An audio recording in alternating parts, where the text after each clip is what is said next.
জাতি তুষনীতি বাঙালি বিদ্বেষী অপপ্রচার করতে পারে তীব্রতা জিন্দাবাদ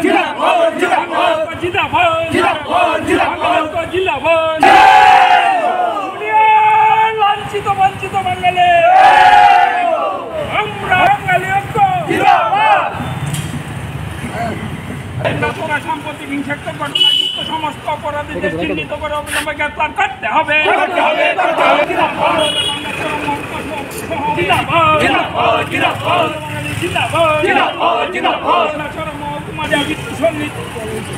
বাঙালি বিদ্বেষী অপপ্রচার করতে পারে তথা ভারতে বাঙালিদের সংবিধান অধিকার প্রতিষ্ঠা করতে হবে।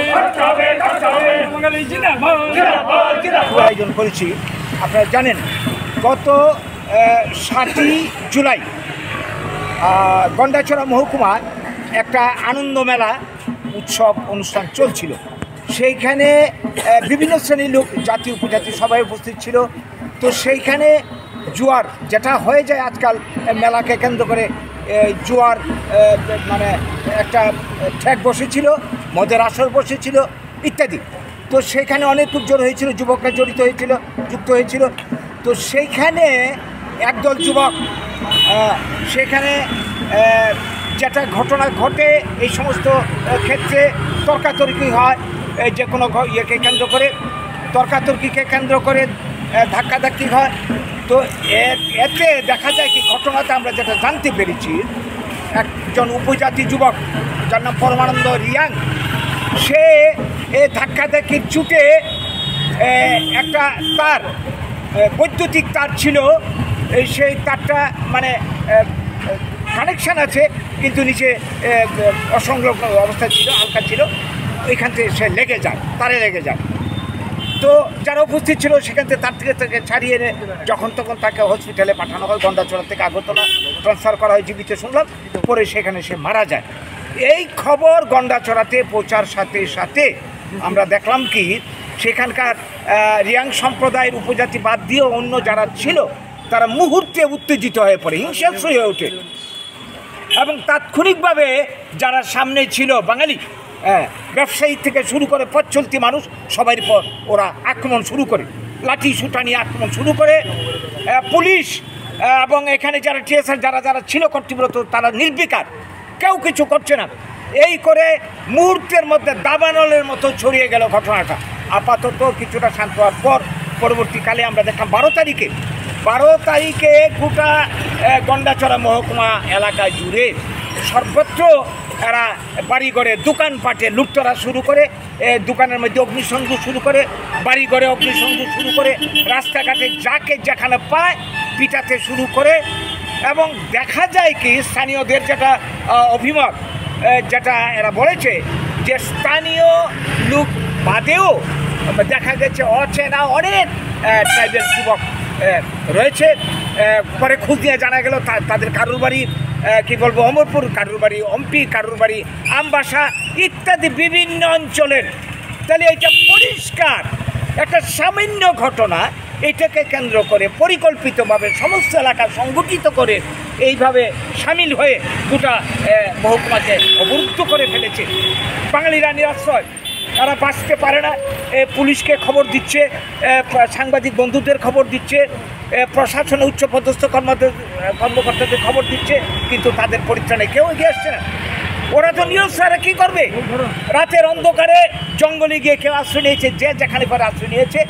এর মাঝখানে ক্ষতি যা হওয়ার হয়ে গেল, লক্ষ লক্ষ কোটি কোটি টাকার ক্ষতি হয়ে গেল।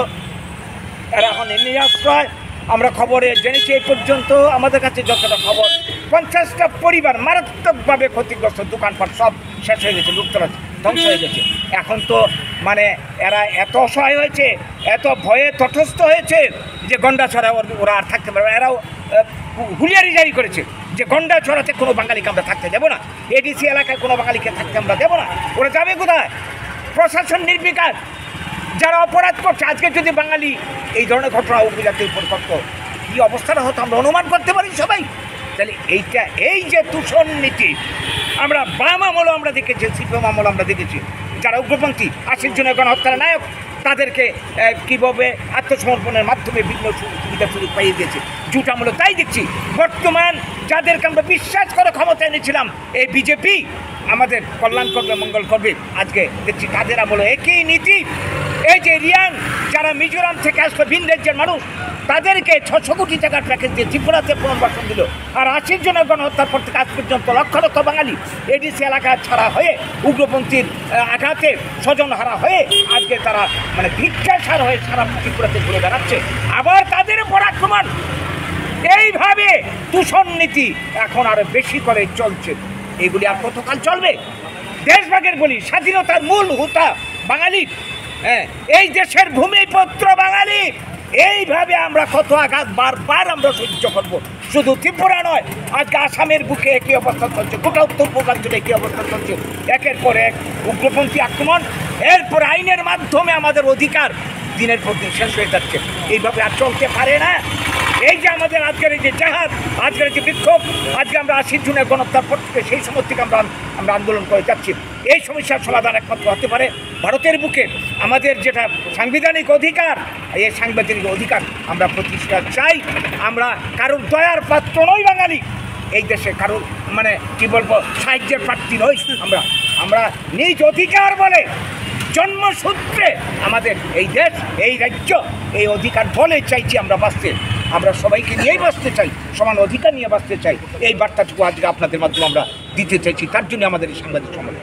তারা সাম্প্রতিক হিংসাত্মক ঘটনায় সমস্ত অপরাধীদের চিহ্নিত করে অবিলম্বে গ্রেফতার করে তাদেরকে দৃষ্টান্তমূলক শাস্তি ব্যবস্থা করতে হবে। 2, গন্ডাচড়া মহকুমার বিভিন্ন অঞ্চলে হিংসাত্মক ঘটনায় যারা ক্ষতিগ্রস্ত হয়েছেন, সেই দোকানি থেকে শুরু করে পথচলতি মানুষ থেকে শুরু করে তাদের উপযুক্ত ক্ষতিপূরণের ব্যবস্থা করতে হবে। 3, অবিলম্বে গন্ডাচড়া মহকুমার সব প্রত্যন্ত অঞ্চলে এডিসির এখন নিরাপত্তাহীনতায় মানুষ ভুগছে, টিএসআর ক্যাম্প স্থাপন করতে হবে। 4, সমস্ত উপজাতি দূষণ নীতি বন্ধ করতে হবে। এই সমস্যার সমাধান একমাত্র তখনই হবে এই উপজাতি দূষণ নীতি বন্ধ করে সবাই বাঁচার রাস্তা করতে হবে এবং বাঙালিদের সাংবিধানিক অধিকার প্রতিষ্ঠা করতে হবে। এই 4টি দাবি আজকে আমরা কর্তৃপক্ষের কাছে আপনাদের মাধ্যমে তুলে ধরছি। নমস্কার।